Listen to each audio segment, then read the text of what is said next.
कहानी की शुरुआत होती है फिनिस्ट और उसके दोस्त एंडी को दिखाते हुए। यहाँ पर फिनिस्ट असल में एक योद्धा था और एंडी उसका साथी। एक दिन ये दोनों जंगल में जाते हैं जहाँ पर इन्हें एक सोता हुआ बहुत ही बड़ा सुअर दिखाई देता है और ये वही सुअर था जो गांव के खेत बर्बाद कर देता था। इसलिए यहाँ पर फिनिस्ट सोचता है कि अगर मैंने इस सुअर को हरा के अपने काबू में कर लिया तो गांव वाले मुझसे इम्प्रेस हो जाएंगे। इसी के साथ फिनिस्ट ने अपने हथियार निकाले और उस सुअर पर हमला कर दिया, लेकिन वो सुअर इतना बड़ा था कि फिनिस्ट के हमले का उस पर कोई भी असर नहीं हुआ। तभी एंडी ने एक भाले से उस सुअर पर हमला किया, लेकिन वो भाला उसकी नाक में घुस गया, जिसकी वजह से वो सुअर भी अब जाग गया था और उसने एंडी पर हमला कर दिया। लेकिन तभी फिनिस्ट बीच में आ गया और उस सुअर को रोकने लगा, पर सुअर इतना बड़ा था कि वो फिनिस्ट को भी धकेल रहा था और तभी अचानक से उस सुअर ने फिनिस्ट को ऊपर हवा में उछाल दिया, जिसके बाद फिनिस्ट उस सुअर की पीठ पर जा गिरा। ये देख एंडी ने तुरंत एक रस्सी दी ताकि वो सुअर को कंट्रोल कर पाए। तभी हम लोग देखते हैं कि उस सुअर के तो पंख है जिसकी मदद से वो उड़ने लगता है।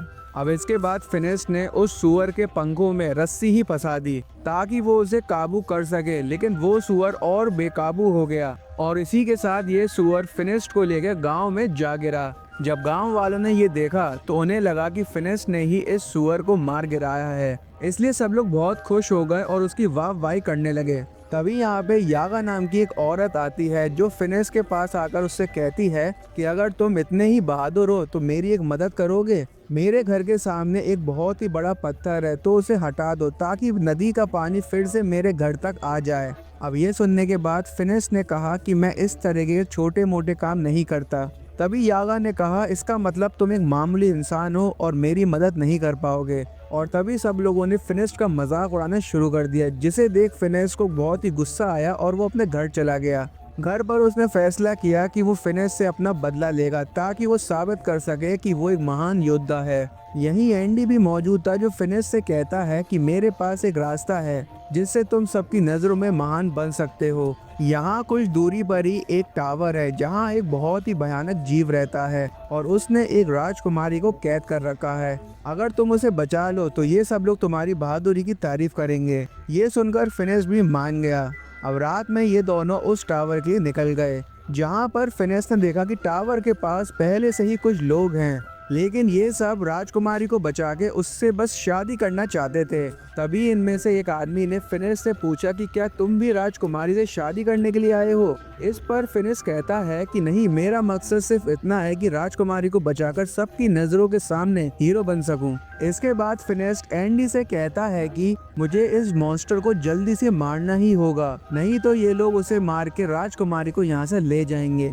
अब फिनिस्ट उस टावर के अंदर चला जाता है, जहाँ पर उसे राजकुमारी मिलती है जो उससे कहती है कि क्या तुम भी यहाँ पर मरने के लिए आए हो। जिस पर फिनिस्ट कहता है कि नहीं, मैं तो तुम्हें यहाँ से बचाने के लिए आया हूँ। इसके बाद वो राजकुमारी वहाँ से जाने लगती है, लेकिन फिनिस्ट उसका हाथ पकड़ लेता है, पर राजकुमारी अपना हाथ छुड़ा के एक पिलर के पीछे जाकर छुप गई थी। तभी फिनिस्ट देखता है कि उसके पीछे एक सांप है, इसलिए फिनिस्ट अपनी जान बचाता है और उस पर हमला स्टार्ट कर देता है। दरअसल ये सांप उसी मॉन्स्टर की पूंछ थी जिसे मारने के लिए फिनिस्ट यहाँ पर आया था। मॉन्स्टर को देखते ही फिनिस्ट उस पर हमला कर देता है, लेकिन वो मॉन्स्टर बहुत ताकतवर था और वो फिनिस्ट पर ही भारी पड़ जाता है। इसलिए फिनिस्ट ने उसकी पूंछ को निशाना बनाया और उसका मुंह पकड़ के उसे चीरने की कोशिश की, लेकिन तभी उस सांप के मुंह से जहर निकला और यहाँ पर फिनिस्ट अंधा हो गया था। लेकिन फिनिस्ट ने हार नहीं मानी और अपना हथियार उठाया और फिर से लड़ने लगा, लेकिन तब तक वो मॉन्स्टर वहां से जा चुका था। फिनिस्ट ने वहां इतनी तबाही मचा दी कि टावर ही गिर पड़ा और जब सब लोग वहां पर आए तो उन्हें बस फिनिस्ट ही नजर आया, जो कि बहुत ही जख्मी हालत में था। इसलिए एंडी उसे वापस घर ले आया, जहां पर उसे पता चला कि फिनिस्ट अब देख नहीं सकता है। आंखें खोने की वजह से फिनिस्ट काफी उदास था, इसलिए एंडी यागा से मदद लेने के लिए गया, लेकिन उसने साफ साफ मना कर दिया क्योंकि फिनिस्ट ने यागा की मदद नहीं की थी। और जब ये बात एंडी ने फिनिस्ट को बताई तो उसको काफी पछतावा हुआ। अब समय बीतता गया और यहाँ पर एंडी ने भी फिनिस्ट के घर आना बंद कर दिया था और हम लोग देखते हैं कि अंधा होने की वजह से फिनिस्ट को काफी परेशानियां झेलनी पड़ रही थी। जब भी वो बाजार से सामान लेकर आता तो बच्चे उसका सामान चुराकर भाग जाते और अब यहाँ तक कि उसके पास पैसे भी नहीं बचे थे गुजारा करने के लिए। फिनिस्ट की जिंदगी अब काफी मुश्किल होती जा रही थी। एक दिन ऐसे ही फिनिस्ट अपनी टोकरी लेकर बैठा था, तभी वहाँ पर यागा की नजर उस पर गई, तो उसने फिनिस्ट पर दया करते हुए उसकी टोकरी में कुछ फल रख दिए। लेकिन तभी यहाँ पर कुछ लुटेरे आ गए और लोगों को मारने लगे। फिनिस्ट अंधा होने की वजह से कुछ देख नहीं सकता था, लेकिन वो इन लुटेरों की पैरों की आवाज जरूर सुन सकता था। और इसी के साथ फिनिस्ट ने इनमें से कुछ लुटेरों को ठिकाने भी लगा दिया। लेकिन लड़ते टाइम किसी ने उस पर पीछे से हमला किया और फिनिस्ट वहीं पर बेहोश हो गया। जब फिनिस्ट की आंखें खुली तो उसने देखा कि वो एक नाव में है और गांव के बाकी लोग भी वहीं पर हैं। यहाँ पर यागा और एंडी भी थे, लेकिन एंडी पूरे नाव में आज़ाद घूम रहा था। जब यागा ने उससे पूछा कि तुम बंधे क्यों नहीं हो, तब एंडी ने उससे कहा कि मैंने इन लुटेरों से कहा है कि मैं तुम्हारे साथ हूँ, तुम्हारे लिए ही काम करूँगा। तभी एंडी यहाँ पर एक चिराग दिखाता है, जिसे घिसने के बाद उसमें से एक जिन बाहर आया, जिसे देख ये लोग काफी डर गए थे। शोर सुनने के बाद यहाँ एक लुटेरा आया, लेकिन जिन ने उसे मार डाला। इसके बाद जिन ने एंडी से उसकी ख्वाहिश पूछी, तब एंडी ने उससे कहा कि चिराग के अंदर वापस चले जाओ। तभी अचानक से एक और लुटेरा आया, जिसने एंडी से इस चिराग को ले लिया। अब इसके बाद ये सब लोग सऊदी अरेबिया पहुंच गए, जहां पर इन लोगों को गुलामी के लिए बेचा जा रहा था। तभी हम यहाँ पर एक आदमी मो को देखते हैं, जिसने अपना चेहरा एक कपड़े से ढका हुआ था, और इसी ने फिनिस्ट, यागा और एंडी को खरीद लिया। जब ये लोग उसके महल पहुंचे तो ये सब लोग हैरान रह गए, क्योंकि वहां पर जो भी जानवर थे वो सब रोबोट थे। अब ये देख फिनिस्ट ने उस आदमी से पूछा कि तुम कौन हो। तब उस आदमी ने कहा, मैं एक साइंटिस्ट हूँ और ये सब मैंने ही बनाया है। इसके बाद ये लोग खाना खाने बैठ गए, जहाँ पर एक टर्टल वाला रोबोट इन्हें खाना सर्व कर रहा था। अब इस साइंटिस्ट ने इन सब से कहा कि मैं यहाँ पर 500 सालों से एक्सपेरिमेंट कर रहा हूँ। ये सुन यागा ने कहा कि तुम झूठ बोल रहे हो, क्योंकि 500 सालों तक कोई भी जी नहीं सकता। अब इस आदमी ने कहा कि मैंने एक ऐसा लिक्विड बनाया है जिसे पीने के बाद लोग हमेशा जवान रहेंगे। अब इसके बाद ये साइंटिस्ट इन्हें अपनी लैब में ले गया, जहां इसने फिनिस्ट को एक ऐसा चश्मा दिखाया जिसे पहनने के बाद वो फिर से देख सकता था। और जब फिनिस्ट ने ये चश्मा पहना तो उसे सब कुछ दिखने लगा, जिसके बाद इसने उस साइंटिस्ट का काफ़ी शुक्रिया अदा किया। अब यहाँ पर इस साइंटिस्ट ने ये भी बताया कि मैंने एक ऐसी मशीन बनाई है जो जादुई चीज़ों से उनका जादू निकाल देती है, क्योंकि लोग जादू का गलत इस्तेमाल करते हैं। अब इसके बाद ये साइंटिस्ट उसी चिराग को दिखाता है जो हमने एंडी के हाथों में देखा था। ये उसमें से जिन को बुलाता है और फिर उसे उसी मशीन में रख देता है, जिसके बाद जिन का जादू वहाँ खत्म हो गया था। अब यहाँ पर इसने ये भी बताया कि एक पहाड़ी पर एक मॉन्स्टर रहता है जो लोगों को मारा करता है और इसकी पूंछ एक सांप की तरह है। अब ये सुनते ही फिनिस्ट भी समझ गया कि ये वही मॉन्स्टर है जिसे वो मारने के लिए गया था और वो इससे बदला भी लेना चाहता था। इसलिए फिनिस्ट भी साइंटिस्ट के साथ जाने के लिए कहता है, पर साइंटिस्ट ने कहा कि ये बहुत ही खतरनाक है, लेकिन फिनिस्ट नहीं मानता और जाने के लिए रेडी हो जाता है। तब साइंटिस्ट ने इन्हें एक मशीन दिखाई, जिसे अगर मॉन्स्टर के करीब रख दिया जाए तो वो खुद ब खुद उसी में कैद हो जाएगा। अगली सुबह ये लोग अपने सफर के लिए निकल जाते हैं, जहाँ साइंटिस्ट इन्हें एक और मशीन दिखाता है जो उड़ सकती थी, और अब ये लोग इसी मशीन के जरिए से अपनी मंजिल तक पहुंचेंगे। और साथ ही में वो साइंटिस्ट कहता है कि मुझे वो मॉन्स्टर जिंदा चाहिए।